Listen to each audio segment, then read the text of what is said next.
it's a niche, still. Um, and there are many underlying factors.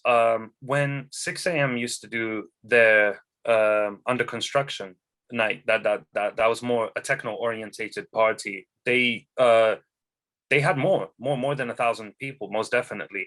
It's because people in the region are more attracted to what kind of party it will be. So regardless of the music, you know what I mean? If the party's good, we're gonna go party. We don't care what Mm, the music is, right? mm, But as the years progressed, people kind of fell in love with the sound. And as 6 a.m., you know, as they finished, as they were completing their many years of, electronic spreading throughout Kenya, as that finished, a lot of smaller parties popped up, and everyone wanted a piece of the pie. So I think the crowd was kind of split. mm, I think it's yet to be tested if everyone puts their willpower together, and if everyone works together and collaborates. I feel that what I said, a few minutes ago, I think that 1,000 threshold could increase with the right marketing, and kind of marketing it in a way and telling people, hey, you know, come try it out, come see if you like it. But the party is definitely going to be good. mm, So that's the thing. And as the years progressed, a lot of smaller parties popped up, and then something revolutionary happened, and that is, I would say, I don't know how to phrase this, but Afro House blew up. mm, So at the same location where we held Temple was the first Gondwana party, which I played for. I believe on the lineup was Jack Rooster. Was it Suraj? Uh, we played the first one, which was all directed, and it was all about Afro House. Um, at that point, Afro House blew up. Everyone was playing Afro House. Even the 6 a.m. organizers for Earth Dance, they brought in Professor, and slowly, people from South Africa started getting booked one by one, and the scene just grew.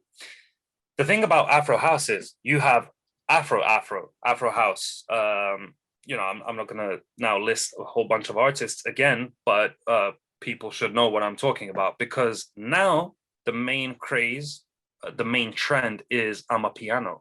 And now, what is Amapiano? Amapiano is, I love the genre. I think it's revolutionary. It's a it's basically slowed down, because Gom was a subgenre of Afro, which is a more Durban sound, very hard hitting, very very loud, very hard. Amapiano is like the slowed down version. Similar concept where there is no kick drum; it's just a bass and highs. So mm, you'll have almost a high pass filter going throughout the intro of the track, and then at about the 2 minute mark, you'll hear the boom, boom, boom, boom, boom. And it's extraordinary. So that's now kind of taken over, and it's become really popular. And Afro, I can comfortably say, is the number one marketed genre in Kenya right now. Many of the DJs play Afro and market themselves as Afro DJs. Uh, and yeah, and with the wake of that and with the popularity of it, also a lot of smaller parties ended up trying to get a piece of the pie and put their spin on it, of course. And at every one of these events, there would be a much larger crowd, a much larger crowd, rather than, if you were to compare it with a techno event, with a live band event, with an acoustic event, with you know what I mean. So but in respect to that, that's where we are right now in Kenya. So Afro mm, house and Amapiano are the main genres that people listen to and vibe to, and then there's the subgenres still, being a niche, bringing in smaller crowds, but still providing, a top party. And that's something we always try to do. Me being a resident at Kenyan Nights, shout out to Riz. But we try to do it all, from Afro House to Major Lazer, 3 times, 4 times is it? I can't even count anymore. But so doing a commercial gig, which would then supply a more underground focus gig.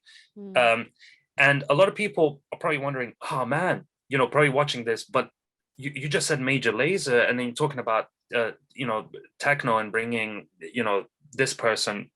How does that even work? Because here in London, people are so genre focused, and they're so because in respect, over here you have multiple different subgenres, you have multiple different crowds and scenes, so you have to focus on one certain thing, because if you don't, you lose respect, because the crowd will say, oh, well, this person is now trying to do this and that.